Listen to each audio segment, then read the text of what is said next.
ಸುಮ್ಮನೆ ಕೂತರು. ಆದರೆ ಆ ಜನಾಂಗ ಇದ್ದಲ್ಲ, ಅದನ್ನು ಅಪಪ್ರಚಾರ ಮಾಡುವುದೇ ಜೀವನ ಧರ್ಮವಾಗಿ ಬೆಳೆಸಿಕೊಂಡವರು ಅವರೆಲ್ಲ ಈ ರೀತಿ ಏನೇನೋ ಮಾತುಗಳು.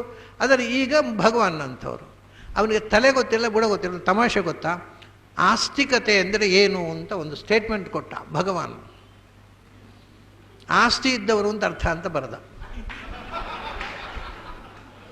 ಅಂದರೆ ಆಸ್ತಿಕತೆ ಅನ್ನೋದು ಉತ್ತರ ಭಾರತದಲ್ಲೂ ಪ್ರಯೋಗ ಇದೆ, ಅಲ್ಲಿಯೂ ಆಸ್ತಿ ಇದ್ದವ ಅಂತ ಅರ್ಥವ, ಅದು ಕನ್ನಡ ಶಬ್ದವ.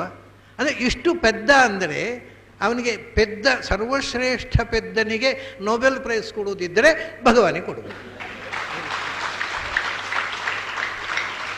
ಆದರೆ ಅವನ ಅಭಿಪ್ರಾಯ ಸ್ವಾತಂತ್ರ್ಯಕ್ಕೆ ನಾವು ಗೌರವ ಕೊಡ್ತೇವೆ ಅಂತ ಹೇಳ್ತಾ ಇದ್ದಾರೆ ಮುಖ್ಯಮಂತ್ರಿಗಳು.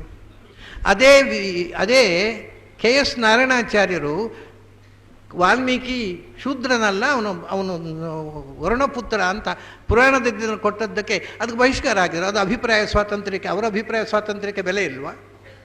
ಹಾಗಾದರೆ ಯಾವುದು ಹಿಂದೂ ಧರ್ಮಕ್ಕೆ ಪೂರಕವಾಗಿ ಯಾರಾದ್ರು ಹೇಳಿದರೆ ಅದನ್ನು ದಮನ ಮಾಡೋದು, ಹಿಂದೂ ಧರ್ಮವನ್ನು ನಿಂದಿಸಿ ಹೇಳಿದರೆ ಅದು ಅಭಿಪ್ರಾಯ ಸ್ವಾತಂತ್ರ್ಯ. ಅದೇ ಇಂಥ ಮೂರ್ಖರು ಈ ದೇಶವನ್ನು ಆಳ್ತಾರೆ. ಆದರೆ ಈ ದೇಶದ ಗತಿ ದೇವರೇ ಗತಿ.